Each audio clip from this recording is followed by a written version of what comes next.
I'm Jenna Miscavige. I was born and raised in Scientology. I left when I was 21 years old and wrote a book about it. My uncle, David Miscavige, is the leader of Scientology, and this is my YouTube channel. Hey, you guys.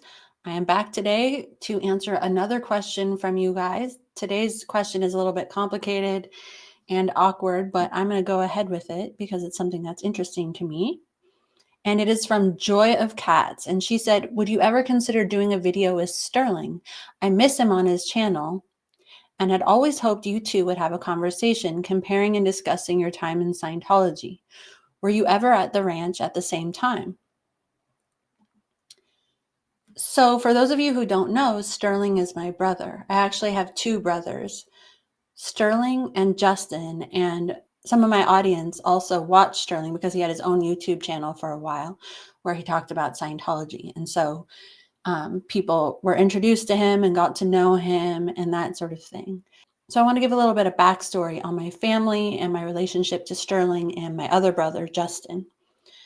So before I was born, 8 years before I was born, or maybe I should say 9 years, my mom, Biddy, was married to a man named Foster. And they were both in the Sea Org, which is Scientology's most dedicated group where you work full-time for Scientology. And they had my brothers, Justin and Sterling. Foster's their dad, my mom is their mom, and they were twins. And my mom had them when she was 19 years old. She was in the Sea Org. At that time, Sea Org members could have children. They no longer can. And she didn't actually know she was having twins until the second twin came out, which would be pretty crazy. And they were raised for a few years on the base there, like at the nursery for the kids. And later on in my life, when I was stationed in Clearwater, Florida, a lot of people remembered them as the twins, people who had taken care of them and people who had worked for my mom. And I don't know exactly how long after my mom had them, but my dad and my mom got together. I believe it was when they were still married. I've never been told this specifically by my parents because growing up, I didn't have time with my parents where they were explaining to me how they got married, how they met, where they got married, where they grew up. Many of these things I've learned after leaving Scientology. And even then, I really don't know a ton about it because they weren't like lore I had from growing up. But I believe that they were married at the time when they got together. And shortly thereafter, they left the Sea Org. I think that they weren't in agreement with some of what was going on and they were out of favor with the leader or something. Or maybe it's because, like, I've heard different versions of the story. My Aunt Shelley Miscavige told me that they got sent to the RPF because they got together when they were still married. But then she said they were made to, they didn't have to do the RPF. And so, like, I'm actually not really sure, but they wound up leaving the Sea Org. So when they left the Sea Org, Sterling stayed with Foster and his new wife, Barbara. And Justin came with my mom and my dad, and they moved to New Hampshire for a while where I was born. I was born 8 years after my brothers were born. Justin was my brother and Sterling was not. That's not technically true, but that's how it was my whole life. Like, I did not know that I had another brother. And then when my parents rejoined the Sea Org in December of 1985 in Los Angeles, Sterling would come over to the apartment sometimes when my parents were there. Back then, there was something called Family Time, which got canceled a few years later. But Sterling would come over and he would hang out with Justin and Mike Brown and some other friends. And I didn't actually know he was my brother. I remember when they told me, they're like, oh, this is your brother too. I was like, huh? So then when we went to the ranch when I was 6 years old, both Justin and Sterling were at the ranch. But when we would see our parents for a few hours on Sunday morning, Justin would come to my dad's apartment and my mom's apartment, and Sterling would go to his mom and dad's apartment, Foster and Barbara. And Foster and Barbara also had another son my same age named Nathan. And so Foster and Barbara were very much considered Sterling's mom and dad. And my mom and dad, Biddy and Ronnie, were very much considered mine and Justin's parents. And Justin was my brother. And yeah, technically Sterling was my brother. This is how it was viewed. I'm not saying it's right. But even though he was technically my brother, nobody really saw it that way. They saw Sterling and Nathan as brothers, but they didn't really see me and Sterling as brother and sister. The truth is that me and Sterling really hardly ever talked to each other because him and Justin were 8 years older than me. And he was, I guess, more interested in sports, and he was really close with Nathan. And the truth is that he wasn't really that nice to me. Now, I don't mean like Sterling was some monster or something like that. I just more mean he was 8 years older than me, wasn't really seen as being in my family. And so we kind of didn't really have anything to do with each other. For a while, Sterling was the boss of the group that I was in. At the ranch, there was several like tiers of children. There was ones that they called children, and then there was pre-cadets, and then there was cadets. So for a while when I was a pre-cadet, so the children are usually younger children. The pre-cadets are kind of middle age, and the cadets are when you get a bit older. But the truth is you could be a cadet at any age. You just had to finish a certain curriculum that children had to finish and pre-cadets had to finish. So you could graduate without being a certain age. So there wasn't like an age cutoff. Anyways, Sterling was in charge of the pre-cadets. He was a cadet, but his job was to be in charge of the pre-cadets. And he was just a little bit of a dick to me. Like, he wasn't nice. And I think on some level I was a little bit jealous of how he was so nice to Nathan, and he was so nice to this other girl named Mishi Alcock. And I was like, he's not even nice to me. Like, I remember once he sent in my friend Melissa to talk to me in a room, and he like set it up where she was talking shit about him, and then I agreed, and then she reported back to him, and he was like, aha, I knew you did this. And he like announced it in front of the muster. But anyways, none of this is like, these are just like little petty dumb things that, I'm sure many brothers like punch their sisters in the face repeatedly. So, but I'm just giving an idea of the dynamic. Like, we weren't close. Like, we really didn't talk one-on-one. It wasn't somebody who I really considered my brother, whereas Justin, I did very much consider him my brother. And the reality is that I'd never lived in a home with my parents, but because Justin was at the ranch, I at least saw him every day. So in some way, because he was 8 years older than me, and again, it's not because he was like extremely effusive or great with me or paid a ton of attention, but in my mind, I think that he was my parent. Like, I thought of him as being my one family member that I was closest to. And he probably isn't even aware of this, but that's just like how I saw it. He was my big brother. But also I had like this like little bit of like competition with him or something. Like, I felt like he bothered me or he didn't like me, but nothing like really out of the ordinary or terrible. And whenever we would, like, if we were at my parents' apartment and we would go swimming in the pool there, he was always the one to watch me. He was always the one to walk me down the street when we were in LA. And so in some way, I viewed him as like, I don't know, like a caretaker or a real family member in ways that I didn't even view my own parents. And then he was at the ranch for a little bit longer than Sterling was, where Sterling actually had graduated to the international management base, which is where all of our parents worked. And sometimes when us kids would work in the galley there, which is where they make all the food, I would go out to the main dining room to Sterling's table, and I would like chit chat with him and his friends. And I guess I had grown used to over the years where Sterling would have me like, while he was at the ranch, Sterling would have me talk to girls that he had a crush on, and so that he could come over and talk to them with me there and not make it weird. So I guess I would come out to his dining table when I was working in the galley, and I would like talk to a girl that he liked and whatever. I think that I started like maybe making fun of him a little bit. And then he told the steward that he didn't want me to come out anymore. And really that was the extent of my relationship with Sterling.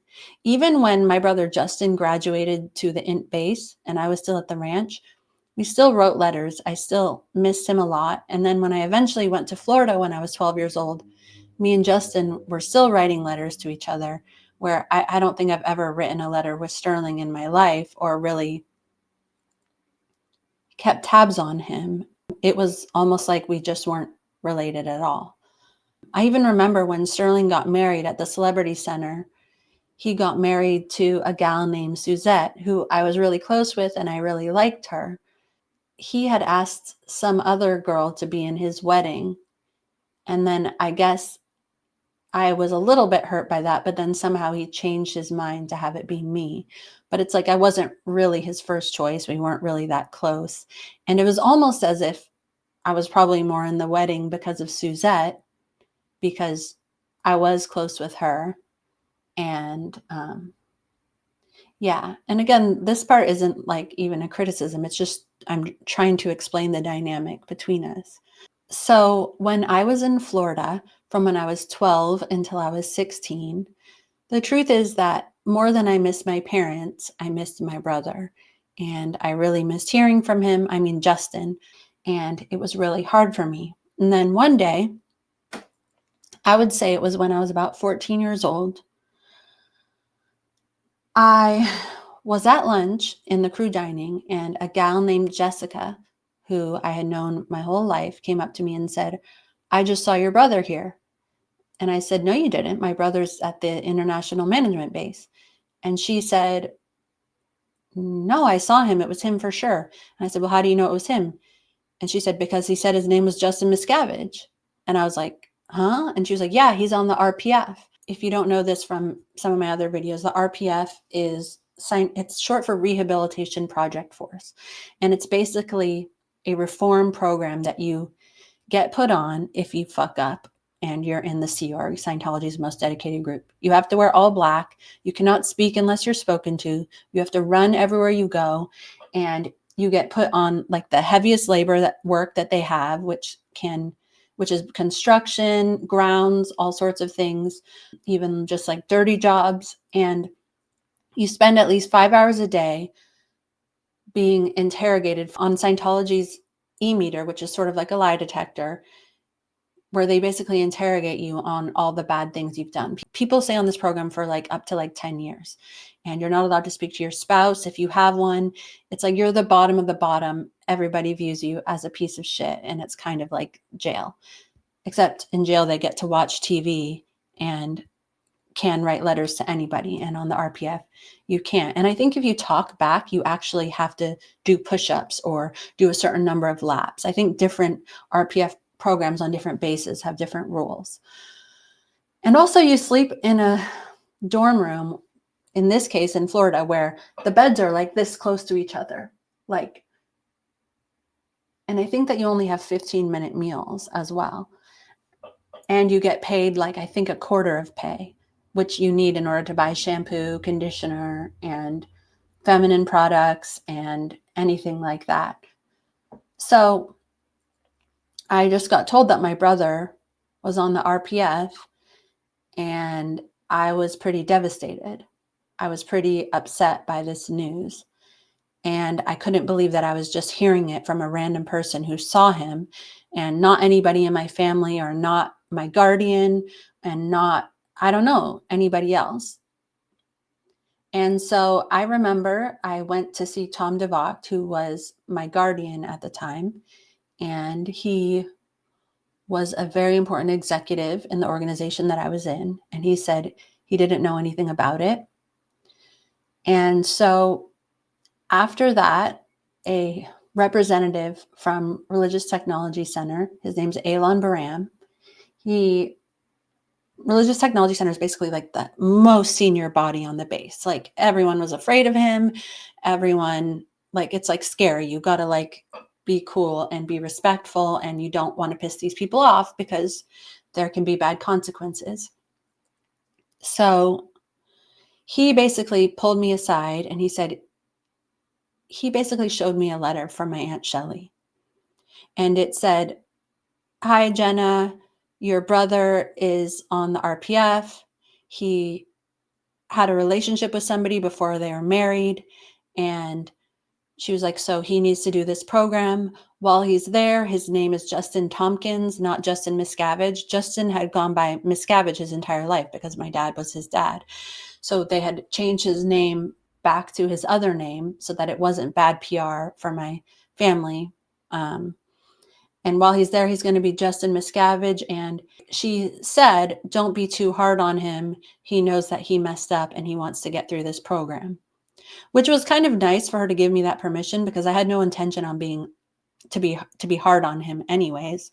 But it was nice that she said that. Shelley sometimes tended to soften the blow that other people dealt, and this was just like one way of her doing that.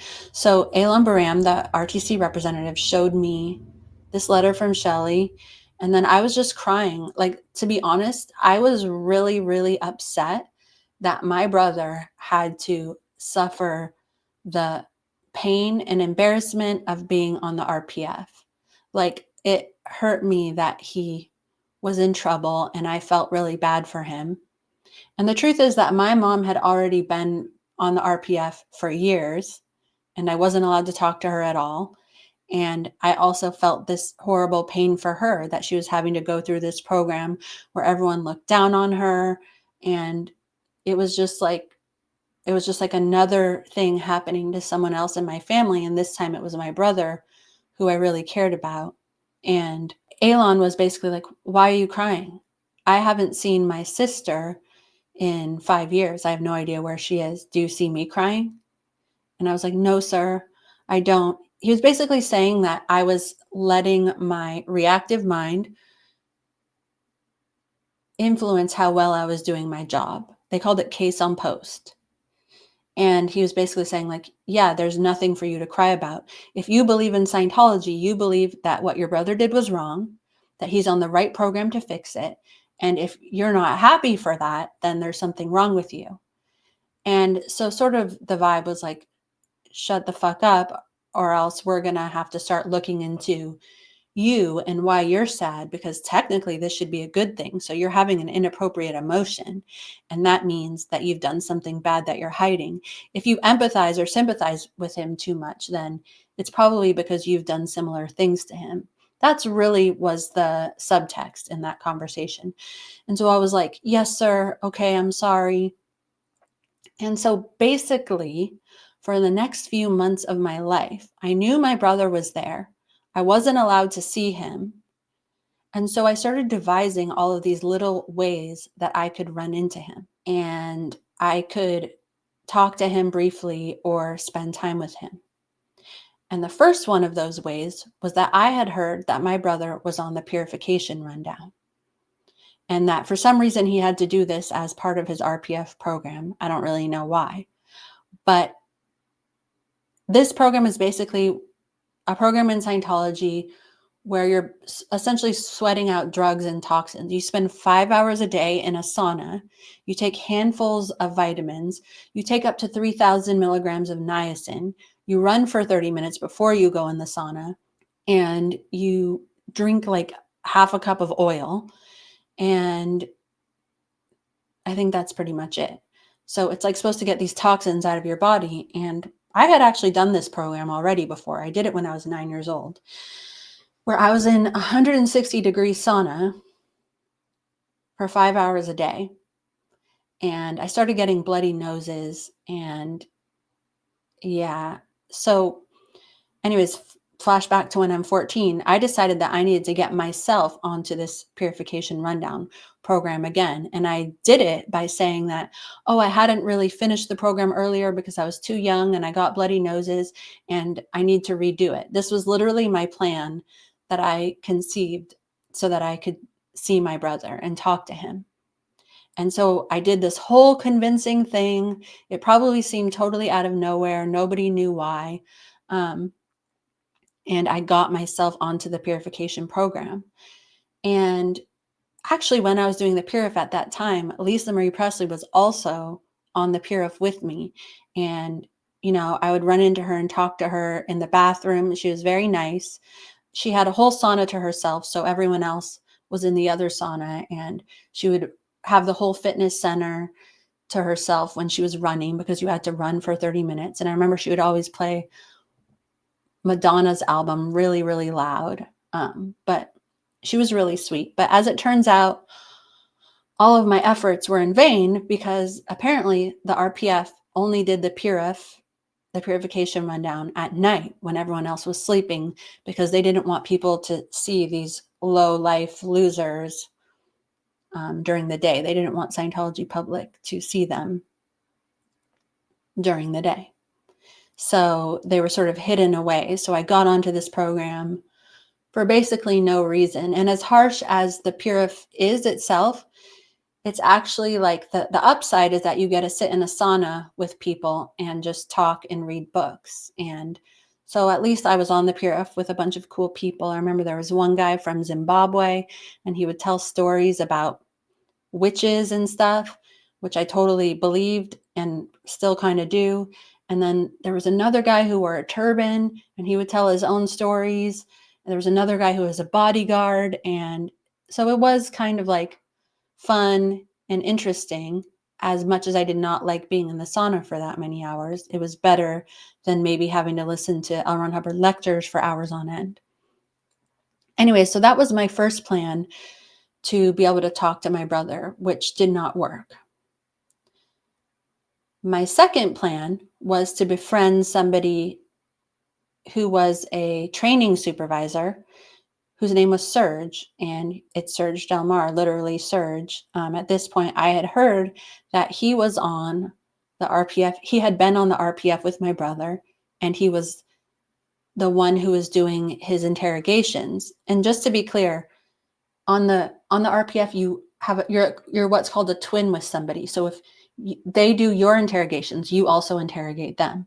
So Serge was doing this with my brother for a time. I don't know the exact arrangements. And so I decided to befriend Serge so that I could maybe, like, Serge had graduated the RPF, but for some reason I heard that he was still auditing my brother or doing interrogations on him. And so I became friends with Serge, but I never saw my brother through that. But that's how me and Serge first met, and how we became friends.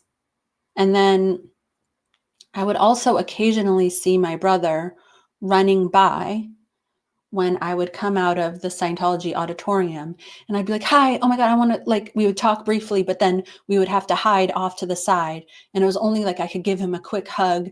And it was like, really, like I had to hide it or else I would be in trouble. And there was a few months of this until finally something happened where I was now going to be asked to talk to my brother almost every day, which was both the greatest thing and the worst thing. And I'm just going to keep this one this long for today, but I will pick up tomorrow where we left off, because I just have a bunch of other things to do today. But I think that this can be a little bit of a series. Yeah, I just need to make sure that I stick to it and I come back where this story left off. All right, you guys, thank you so much for listening. Come back tomorrow for the rest of the story, or the next installment of this story. I appreciate you listening and being here, and I hope you have a beautiful rest of your day. Bye.